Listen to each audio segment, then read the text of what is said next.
Wasbir, we can clearly hear that the gun battles continues unabated in parts of Manipur, even days after announcement of peace initiative by Union Home Minister Amit Shah. Your take on this?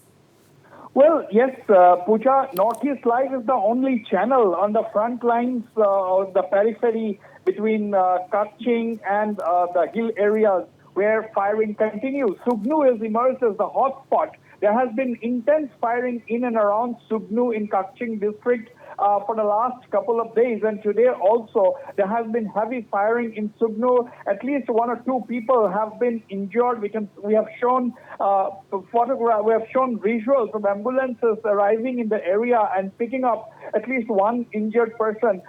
So this is something very, very disturbing because after the Union Home Minister's visit, he had met civil society, at least 20 to 25 civil society in the valley areas, and around the same amount, almost the same amount of civil society organizations in the hill areas. And despite the Union Home Minister's appeal, in fact, he has made a fresh appeal today for peace and for lifting of the blockade on National Highway 2.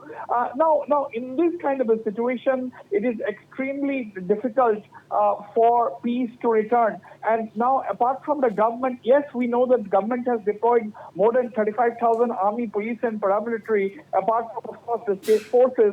But at the end of the day, it is for the communities, it is for the community leaders on both sides to see reason and try to, convince those people wielding guns to actually stop firing, attacking each other, and attacks and counterattacks needs to stop. And in this, the civil society organizations and the community leaders have to play a very, very big role. Now, we know that we had broken the story. Northeast Live had broken the story a couple of days ago that the total number of weapons looted since the violence began was to the tune of 4,000 weapons.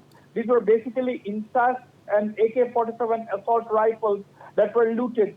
And believe it or not, 5 lakh rounds of ammunition had been looted during the last couple of weeks.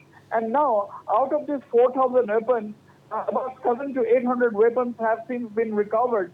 That means there are still a lot of weapons floating around within the civilian population in Manipur. And therefore, it is not surprising to find attacks and counterattacks.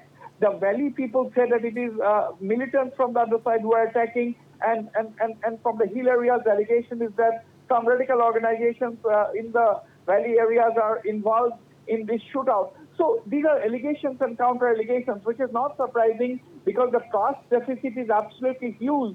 And that is what Union Home Minister Amit Shah tried to address, the huge trust deficit.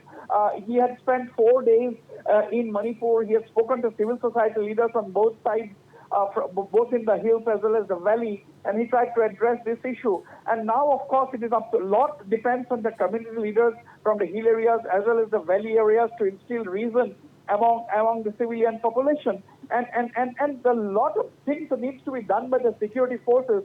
There's a trust deficit on the security forces as well.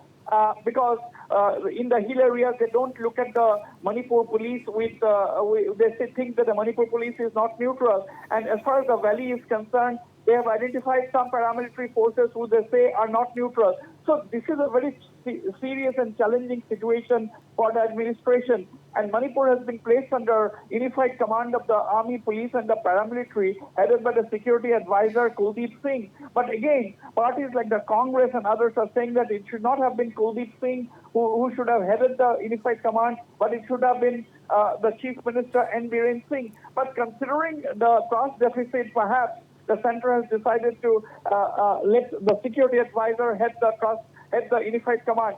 So on the whole, the situation continues to be volatile. And of course, the security forces are saying that the focus is on disarming the people who have got their hands on looted weapons.